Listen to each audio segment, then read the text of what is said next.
Hello, YouTube. It is Don Marshall, the obscure Lord of the Rings facts guy. Thank you so much for joining me. Welcome to my trailer breakdown of the Amazon Prime Lord of the Rings TV series, The Rings of Power. We just got a new trailer a couple of days ago, and I am a couple days late breaking it down because I work a full-time job on top of doing this for fun.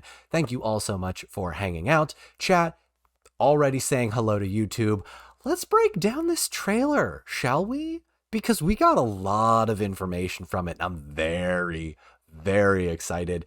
I am also happy to announce that Amazon did reach out to me because I am on their, shall we say, email list, and I can reveal, and it may have already been revealed at this point, some confirmed character names for various people. We'll get to that in just a bit. But for now, let's get into each shot of the trailer, what I think it is, my thoughts, and let's jump into it.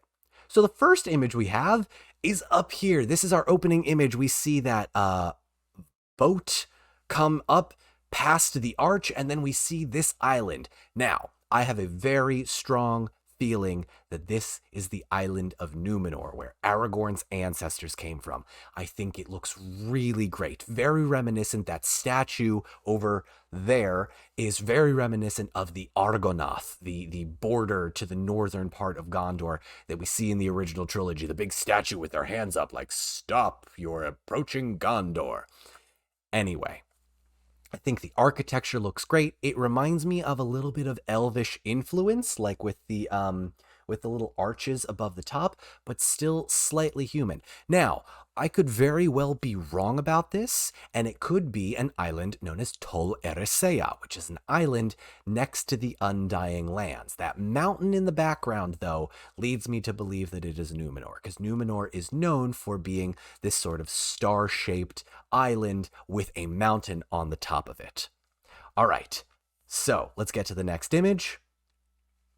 The next shot we see is of a young woman smiling with some sort of headdress. Now, I'm not entirely sure who this may be, but I have a sneaking suspicion that this is going to be one of the Harfoot hobbits. Now, this won't be a sort of hobbit proper like we see in the original trilogy, but the Harfoots are almost in a way the proto-hobbits, probably one of their ancestors, because remember, the Shire doesn't get discovered until much later in the Third Age. But the proto-hobbits, the Stores, the Harfoots, all of them, they lived east of the Misty Mountains in somewhere called the Vales of the Anduin. So think of them like pre-hobbits. Also, just as a note here, I love this actor's expression. Their eyes are so expressive. They remind me of, if you've ever seen the anime Cowboy Bebop, this reminds me of Ed, the young woman that is going to be, that was in the anime Cowboy Bebop. I am also happy to announce, and I see some people in the chat already know this because it's been announced by the time that this video goes live, that this character is known as Nori Brandyfoot. Now, whether or not that's any relation to the Proudfoots or the Brandy Bucks, I don't know. Amazon may be making up this name because it is an Amazon original character. However, I am very excited to see what they do with this character. I love the idea of children being featured in Middle-earth. I think that is a very cool concept, especially in a show that really affected all of us so much as kids. So very excited for the shot. Cannot wait to see it. Let us move on to the next shot. The next shot we see is this waterfall. Now, I know a lot of people online who were very negative about the CGI. Personally, I think this looks great. Now, I did say during my live reaction, which I was also live on Twitch for, that I assumed that this was something called the Helcarax, which is a giant ice sheet that is made, that connects the Undying Lands and Middle-earth just through basically what is a giant glacier. I do not believe that is the case anymore, given some news that we have already got, because this is going to be the Forodwaith, because I'll mention it in a minute, but the Forodwaith, I don't even know if I'm pronouncing that correctly, is more or less the northern waste. So not quite the Helcarax, the giant glacier, but a northern part of Middle-earth. I really could see that happening. Now, the elves do cross this, and we know this for a fact because of the next image we see, which is Morfydd Clark with the dagger, using it sort of as a pickaxe, plunging it into the ice. I love this shot. This is probably one of my favorite shots in the movie. We get to see Galadriel, we get to see the dagger, we get to see sort of the armor that she is wearing, and I think this really sort of encapsulates the adventure style. I'm going to very quickly jump, though, to the next image, which is Morfydd Clark looking up. And this really is our first look at this new version of Galadriel that I am so excited for. I'm very excited to see the Galadriel backstory. I think the armor looks great. I love the fact that the chainmail that she is wearing, or this sort of like armor style, is very, very like not. It's not like a perfect circle like you see most. It looks very damaged, like she has been through so much stuff. And I'm very excited to see what Miss Clark brings to the role. And I just think this shot looks so good. And yes, chat is already pointing it out. The symbol that you see on her shoulders is the Star of Feanor. For those that don't know, Feanor is an elf that in the first age basically went to war with Sauron's master Morgoth, who created a whole bunch of problems. I won't go into all of this, but the Stars of Feanor are there because Galadriel is related to Feanor. It's her uncle, and she's not necessarily proud of that. Feanor is the one that asks for a piece of her hair, and she refuses because she can read Feanor's sort of thoughts and see his mind, and it is very, very dark and not necessarily evil, but not a good dude. That is what makes it so important that when Gimli asks for the hair, he doesn't even know what he's asking for, but because he is so humble, Galadriel says, sure, all yours. I'll go into Feanor in another video, don't you worry. That's going to be one of my deep dive lore videos, probably featured on my Patreon, which by the time this is live, it may already be live, but my Patreon launches March 4th if you're interested in supporting me even more. All right, let's go to the next shot. So this is a Amazon exclusive character. His name is Halberand. He is played by Charlie Vickers. I am very, very excited to see what his character... I'm very excited for everything, basically, if you haven't already been able to tell. However, I do really think that this character is kind of going to be like our... I don't want to discount his character, but it very much feels like an Aragorn light, right? He is this hunter running from this dark past, or this human... Sorry, I shouldn't say hunter. The other two were hunters. He's this human character running from his dark past, and really, I'm thinking, you know, the whole. Let's be honest, the whole cast is pretty much very attractive, and I have a feeling that this character will be sort of like that one that everybody goes to is like, ooh, hunky, hubba hubba kind of stuff. Whether or not that is the case remains to be seen, but he is going to be trapped on a boat with Morfydd Clark's version of Galadriel. Now, whether or not that is anything to do with the rest of the show remains to be seen, but I'm very excited to see what his character is going to do, and you know what his storyline is, because again, a lot of folks are like, no, you can't add new characters, there's already enough, but like, we kind of need those. We don't have a lot to work with, especially because they don't have the Silmarillion to sort of fall back on. Anyway, he is on a raft. Clearly things are not going well. This human with a mysterious past is definitely going to be one of those characters that I think comes up a few times. All right. Oh, okay. So this is a 3-shot sequence, and I'm going to mention every single one of them because I think it's really cool. All right. So this next image has me really, really hyped because it is a battle scene. This is Ismael Cruz Cordova's elf character, Arondir. He is the first black elf to appear in Middle-earth. Really excited about that. So happy about the representation that is happening here. But the shot itself looks really cool. So the first thing that he does is he catches an arrow out of midair. Already very cool. Next, he takes that same arrow and puts it back on the bow, and then we get this really cool close-up, and I'm going to move my body, or no, actually, it's okay here. We get this very cool close-up of, and he lets go, and oh my god. I try to keep this a very family-friendly stream, but this is very BA, if you will. Bad A $, if you understand me. I think he looks phenomenal as an elf. I'm very excited to see what they do with his character. All right, next image. We've got this shooting star. Now, I'm going to refer to my script on this one because this is a little bit complicated. So, this shooting star could be a number of things. However, there is a precedent for a meteorite falling to Middle-earth. Back in the First Age, there is a meteorite that lands in Middle-earth. Some elves find it, they mine the ore from it, and they make swords out of the metal that were in this meteorite. However, one of those swords turns out to be a sentient sword that thirsts for blood. Someone named Turin took the sword and basically used it. I'll explain that probably in another video.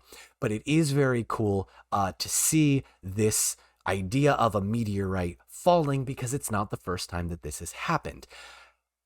I'm also very excited because if they do reference the sword, I think it might be the sword that Amazon sent to me to release as a character poster. If you happen to remember that release that I had, both on my Instagram and on my TikTok, they gave me a sword that was broken in half, that was black, and that was old and rusted and looked ancient. And that, I believe, might be this sword that is maybe hearkening back to this comet falling from the sky. Or is it meteor or meteorite? I'm so bad at remembering that space terminology. Regardless, we move on. The next shot we see is this elf looking up in the sky. Potentially not at that same meteorite, but maybe. This, I can confirm, because Amazon confirmed it in a press release that I got, is Benjamin Walker, who is going to be playing the Elven High King Gil-galad. He has got a very tragic backstory. I won't go too much into it. He's also got a very tragic story that happens at the end of potentially this series, but this is going to be Gil-galad. I'm very excited to see his character. High King of the Elves, in that same sort of vein as like Glorfindel or Elrond, as like a very proud elven king, maybe a little bit too proud. And that's basically it. I won't go too deep into Gil-galad's story, but suffice to say, if he's in it, I'm very excited. All right, let's go to the next image. After Gil-galad, I'm going to do a couple of quick frames because we really only get a couple of frames of each of these quick shots. So first, we've got another Morpheus Clark riding a horse. The horse has armor. I love this shot because it harkens back to the TV show. The mountains in the background, the horse is on the plain. I think it looks really, really great. Next quick shot we get is Galadriel again in an ice cave. Unclear what she's seeing, but in the next shot we find out what she's seeing, and it's this troll, and I'm so excited to explore the orc troll, the troll breeds that Tolkien has created. Because if you've sort of never delved deep into the lore, you will know that there are not just cave trolls that we see in the Mines of Moria in the Fellowship of the Ring. There's also hill trolls. There's also mountain trolls. There's cave trolls. There's valley. Like, there's all of these trolls that we can sort of delve into. My guess is that this troll is going to be in a cave, sort of like an ice cave, when Galadriel is climbing that sort of ice thing. That's my best guess. I feel like we're going to see this image very close to when we see this image. So this next image we have is what looks to be an Elven City. My initial thought was, oh, this is Lothlorien, but after looking at it, there's no waterfalls that I know of in Lothlorien, so my best guess is this is just another part of Rivendell, or probably Lindon, which is the westernmost Elven City run by an elf named Círdan the Shipwright. Again, I'm really loving the vibe here. This feels very elven. All of the trees, right? The white of the bark, the leaves, the sort of mist that we see, it all feels very Tolkien to me, personally. Yes, there is CGI, but you know what? I'm okay with it. It looks really pretty. I think they did a really good job here. All right, let's move on to the next image because we don't have too much information about this one. Next quick shot, we see Owain Arthur as Durin the Fourth, King of the Dwarves. As I said when we did the character poster analysis, I think he looks great. I think Owain Arthur really captures the look of what a dwarf should be. The nose looks great, the hair, the armor that he's wearing, the beard looks really, really great. Ugh, so good. And it looks like he's got tears in his eyes, so I imagine this is going to be some sort of tragic moment. So we'll see what happens there. Next image. Now, I want to see if I can bring this up on Twitter because I was really not enjoying this specific image. This was the one that stood out to me the most as like, ooh, I don't necessarily know if I like that because it didn't necessarily feel as Tolkien-ish to me because of the costume, right? It didn't quite feel right. However, I am so glad that I was proven wrong. So this is Robert Aramayo. He is playing a young Elrond. Yes, his hair is short. Yes, the armor doesn't look like it did in the movies. Hear me out. Doesn't necessarily matter, at least to me. Because the armor is actually based on something that Alan Lee, one of the concept artists for the movies and a prolific Tolkien artist, did. I'm going to try and enlarge this as much as I can. This is a drawing that Alan Lee did. And as you can see, he's got that sort of like rounded, almost feather style armor on his drawing. So this is a nice callback to the Alan Lee drawing. And again, I wasn't terribly happy with this image when I saw it in the trailer. I was like, ooh, that looks a little weird. But now that I know this is like Alan Lee and like paying homage to that kind of armor, I think it looks really cool. And I wasn't really aware that this was going to be here, but I think that's like one of those really cool parts of like working in homages to other artists that have existed in the Tolkien universe for a while, sort of doing their thing. And I love it. I think it looks really really cool now that I know this sort of new information. And look, changing your mind is just another way of saying personal growth. So I'm all for this. I'm very excited to see what they do with this. And if they include more Lord of the Rings armor homages from various other artists, I think it looks real cool. That being said, I do recognize that Robert Aramayo does not look like Hugo Weaving. That is okay. That is okay. We do not need to have a one-for-one carbon copy of the Lord of the Rings movies in this TV show. It is okay to move beyond the movies. I know that's going to upset some people, but it needs to happen. Next image we've got is Princess Disa, or Dissa. I'm not sure how it's pronounced yet. However, we have got Sofia Nomvente just absolutely owning the stage here. Unclear if she is singing or if she is yelling, but this dwarven princess, to me, honestly, I feel like she steals every image that she's a part of, and I have a feeling she's going to steal every scene that she is in. Love seeing her with her hair down, because in the Vanity Fair article, we saw her with her hair kind of in that not quite Princess Leia bun, but sort of in a more kind of full hairstyle. Hair down, though, think it looks amazing. Love the glitter on her hands. Love the wrappings around her wrist. Love the costume that she is in. I think they did a really good job with this one. Very curious to see what her character is going to do. And I think this just looks really great. First dwarf of color and dwarf woman that we have seen in a Lord of the Rings visual medium. For those that are maybe unaware, here's an obscure Lord of the Rings fact for you. The dwarf women don't get a lot of credit. In fact, we really only get one named Tolkien dwarf woman, and it is Thorin's sister, Fili and Kili's mom, named Diz. And Dissa, not sure how you pronounce it again, but she is going to be our first representation on screen that we see. So really hoping that we see more of her. Very excited to see what they do with her character. Next image. We get this very quick shot, and I apologize it's blurry, but it was an action scene. So, Galadriel, clearly on the raft that Charlie Vickers' character, Halberand, is on as well, pulling back her hair, realizing that she is an elf. So why is Galadriel in the middle of the ocean? No idea. That is probably going to be some sort of potentially the drowning of Numenor, or potentially some other exile thing. I don't know. I don't want to speculate too much on this one because I'm very curious to see how it plays out. Next, we have a really cool fire sequence. Now, I have a feeling this is Doran the dwarf rescuing someone. He appears to be without clothes on. Maybe the fire has burned it away. Maybe he is wearing a loincloth. I can't see anything suggestive at this point. The reason it is blurry that you see there is because of what I captured on my screenshot, because it was an action shot. So it doesn't actually look like that in the trailer. But clearly something is going to be on fire. And based on this wide shot, it leads me to believe that it is going to be something huge, potentially some sort of explosion, potentially just like the middle of a volcano. Probably not Mount Doom, but probably something pretty close. Next shot. Also, what I believe will be Doran. He is hitting a rock.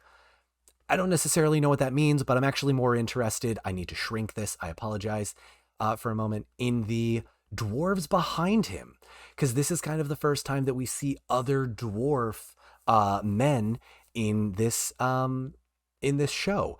I think they look great. Love the beards, obviously. And I think it just looks really great. Again, I know I'm repeating myself a lot, but again, I'm very impressed with this trailer. I think it captured the spirit of Tolkien quite a bit. Next shot is one of my favorites because it's an action shot, so it might be a little bit blurry, but this is, I believe, Ismael Cruz Cordova's character, Arondir the elf. You'll see above my head, he has a chain on his leg, and it looks like he is jumping to try and escape. I'm very excited for this action scene. I think just from an action scene perspective, it looks like he might be on some sort of boat and he is trying to latch onto the top of the mast here, because it looks like he's holding some sort of axe. No idea where this could be, but my best guess is he's in Middle-earth somewhere, and things are probably not going well. Okay, next is this one. This is a very quick. This one I actually had trouble capturing because the shot lasts for like less than a second. Now, I don't have confirmation on who this is yet, but there are rumors going around online. Potentially by the time I post this on YouTube, there will be confirmation. I believe this may be a shot of one of the elves of the first age, potentially Finrod, the elf, fighting orcs in one of the 5 battles, the 5 major battles that happen in Middle-earth, where the elves of Middle-earth fight Sauron's master Morgoth. Now, one thing I do want to point out, it looks as though this thing, I'm going to try and point at it, that this thing is an orc, but the orc has significantly more pointed ears. Now, I do want to touch on that because it is really important. Okay? So, elves, at the beginning of sort of, how do I put this? Let me start here. Orcs are corrupted elves. The things we see in the movie that pop up out of holes in the ground that Saruman made are an Uruk-hai. That's not consistent with what Tolkien made in the lore. I understand why Peter Jackson did it. In fact, I think it was a good idea. However, orcs are actually corrupted elves that have been tortured and, sort of corrupted and manipulated by Sauron's master Morgoth and turned into orcs over hundreds, if not thousands of years. The pointed ears here by that helmet-wearing creature lead me to believe that we might see a different type of orc. Whether or not that is an orc that looks more like an elf, or has those sort of very more pronounced pointed ears, remains to be seen. I like the armor style that they are going with, but it looks kind of orcish to me. There's a lot to be seen from this image. Um, I love the costumes that they are going with, the elves that I believe are going to be from the First Age. But my best bet for this one is that there is going to be some sort of backstory explaining where orcs come from and that they are corrupted elves and that they are using those pronounced, sort of pointed ears as a sort of visual representation of they're not elves, but they're orcs that used to be elves. That's my thought anyway. I could be wrong, but I think it looks great. We have two more images to get through, but I want to go back a little bit because I forgot to include this image in the original because I forgot to take the screenshot. So bear with me one moment. So this next image really, for me, captured the spirit of Middle-earth with adding a little bit more intrigue later on. We've obviously got this amazing vista, the hills and the mountains of Middle-earth. It feels like we are just plunged right back into that universe. But we also have some new stuff. So these sort of nomadic people have what look to be giant moose antlers on their backs. Now, whether or not that is sort of symbolic or, just something that their particular nomadic tribe does remains to be seen. But I think visually, this is such a cool representation. I will say the Variety article did say that these types of characters were two nomadic hunters wandering the fields of Middle-earth. Now, whether or not they have an important role to play in the story, my guess is probably not, but they may add some flavor to the universe, which is incredibly exciting to see, more of the Tolkien universe explained. I really love this shot. I think it looks great.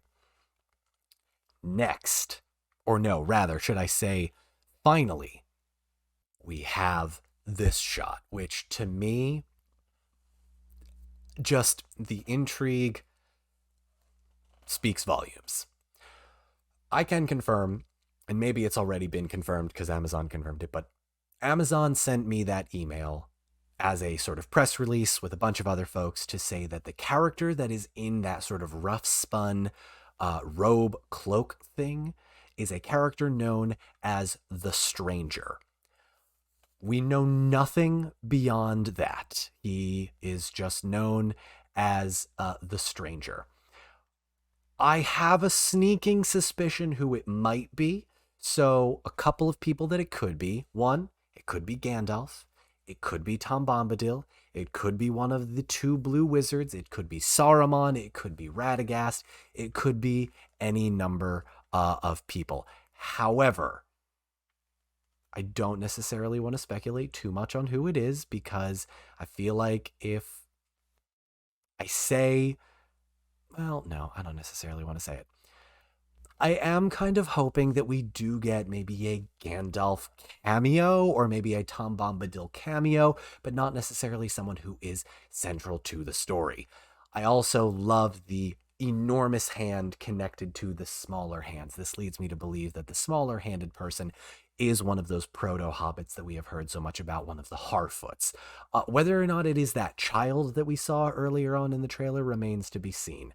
But I'm very, very excited to see the idea of a character that is labeled the Stranger leads me to believe that they are dipping their toes into the idea of we have some sort of character that isn't there yet, but could be soon. I also love the visual of this image. I think it is just a very cool visual that is representative of the Lord of the Rings, right? You've got your hobbits, you've got your very tiny hands, and you've got your large hands that are very dirty, and there's grime under the fingernails, and it harkens back and reminds me to the Galadriel quote, even the smallest of folks can change the future. I'm paraphrasing, of course, but there is that dichotomy of the big hand and the small hand. So who is this? We don't know. I also have a theory that it might be Sauron in disguise, but to me, I don't think Sauron would wear this type of clothing. Sauron would not wear this because it is too ugly. It is not high quality enough. It is not gaudy or, that sort of elven chic style that he wears. Sauron is very vain, and I don't think he would stoop so low as to make himself wear this kind of thing. So my guess is that it is not Sauron. However, we do know that Daniel Wayman is going to be playing this character known as the Stranger. Right, so that will do it for my trailer breakdown and analysis. Thank you all so much for being a part of this. If you're watching this on YouTube and you'd like to be a part of the Twitch stream, please check out my Twitch. It is twitch.tv/DonMarshall72. We don't have a regular Twitch schedule yet, but anytime there is news about the Lord of the Rings, I will be live. Make sure you're following on Twitch to get notifications about when I go live, as well as on my Discord, TikTok, and Twitter. Thank you all so much for being here, and I'll see you the next time Lord of the Rings news drops. Bye-bye.